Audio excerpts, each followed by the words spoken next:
This is the continue. This is the continual evolution of the East Coast beat. It is not yet the witching hour.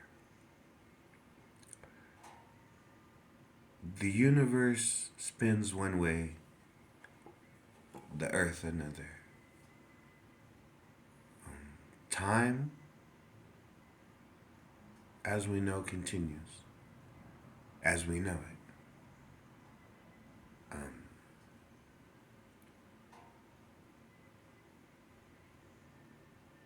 And the world turns one way.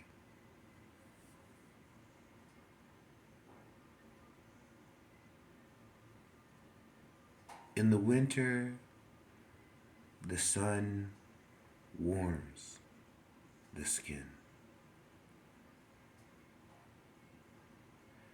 In the winter, the smell of burning wood is welcomed in the house.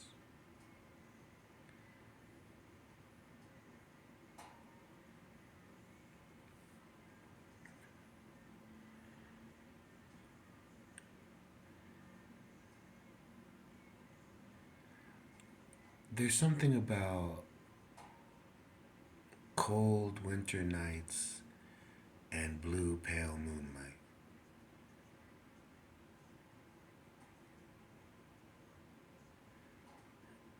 It's followed me as a pattern.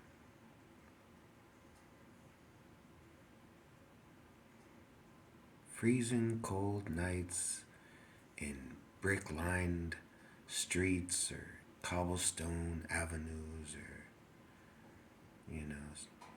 someplace with glass and brass and laughs and giggles and glasses clinking, you know. I enjoy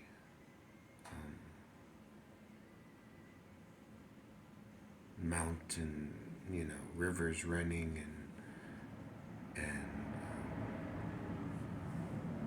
I enjoy the sound of, 454 Dodge Hemis, I enjoy these things. I think maybe that's part of life for some people is that some people they see what they like and then they spend the rest of their life trying to refine that, you know, to find the perfect embodiment of everything. And then some people just move through life and they say, okay, there's 3 couches and 2 chairs, and in the morning I sit in this chair because the sun shines on it. In the afternoon I sit in this couch because it's comfortable, and at night I sit here because I can watch the people walking down the hallway. You know what I'm saying? So that's just 2 ways of looking at life and having only one mind. How can I be held accountable to more than one way of thinking? You know what I'm saying? So, look at life like that. Like, some people are meant to be strong, some people are born physically bigger. And as a result of that, their challenges will be that of a physically bigger person. Like, oh, did you play high school football? Did you ever bench 300 pounds? Did you, because you're bigger, people expect, like, yeah, bigger people do bigger people things.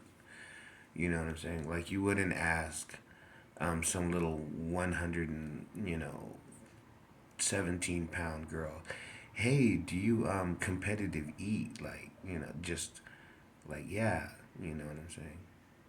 You like protein shakes and um, I mean, maybe if they're just trying to get bigger, but there's just certain things like little people do little people things.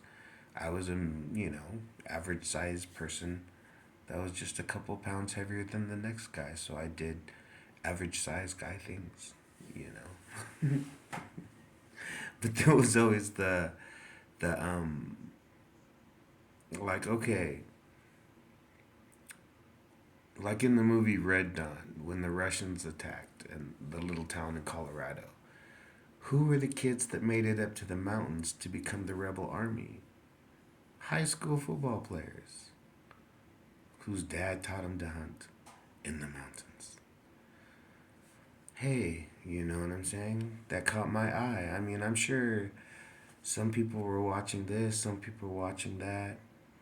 Something about that just made sense to me. You know, hey, when this is all over with, um, Wolverines. You know what I'm saying? I mean, what can I say? So, it like okay, if you want to be because of all the superhero movies now, you want to be a superhero. That's cool. You have superhero powers. You have superhero abilities. Um, you can fight. You're super strong. Whatever.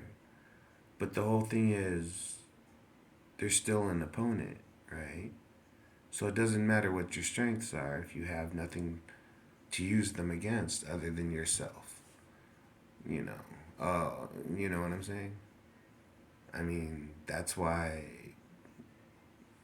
movies like Red Dawn at the time, oh, it's pro-American, anti-Russian propaganda, Cold War propaganda, But the whole thing was it gave me identities.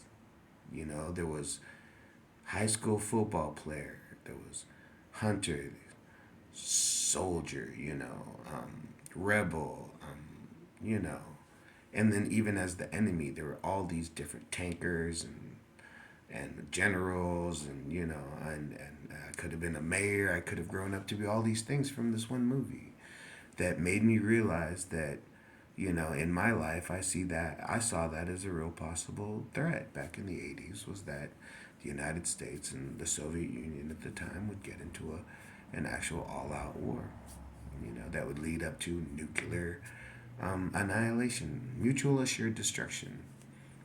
So that's what I grew up thinking. So I wasn't too concerned with uh, building a business plan or getting a degree. I was kind of more thinking, hey, if the power goes out and a bunch of guys speaking a different language start falling from the sky with AK-47s, what you gonna do? What'd you learn along the way?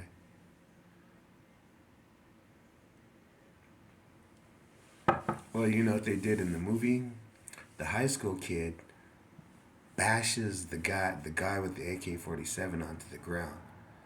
So they get to actually run, and then they hop in their truck, and because they're young, wild, adventurous young American boys, they peel out, because they've done it before, and then they haul ass out of town, dodging bullets and tanks, and then they make it up to the mountains, and they're promised special forces soldiers, but hey, it's a long time till spring. You know what I'm saying? So hey, what can I say? Pretty, gave me something to look forward to out of my life.